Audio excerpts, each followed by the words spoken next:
எப்படி பேசுறா பாரு. ஒண்ணு கிடக்க ஒண்ணு ஆயிருந்தா என்ன பண்றது? நம்ம அவுட் ஹவுஸ்ல பாதுகாப்பா இருக்கீங்கன்னு பார்த்தா அங்கேயே பாதுகாப்பு இல்லாம இருக்க.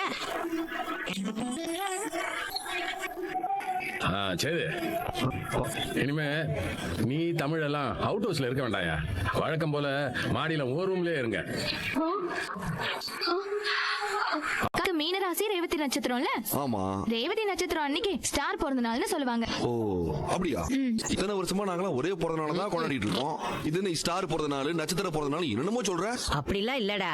கோயிலுக்கு போய் பிறந்த நாளுக்கு அபிஷேகம் பண்ணா ஐயர் சொல்லுவார், இன்னைக்கு உங்க பிறந்த நாள்னா இத்தனாம் தேதி நட்சத்திர பிறந்த நாள் வரும், அன்னைக்கு என்ன அபிஷேகம் பண்ணிடுறேன்னு சொல்லுவார்.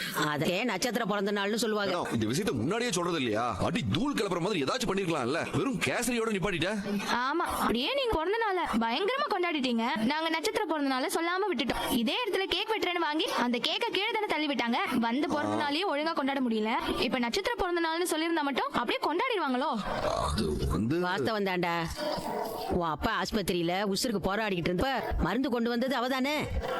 அவ பிறந்த நாள் அன்னைக்கு கேக் வெட்டணும்னு சொன்னப்ப இவளால தானே வண்டு கடிப்பட்டு உசுருக்கு போராடணும். இவளுக்கு எதுக்கு கேக்குன்னு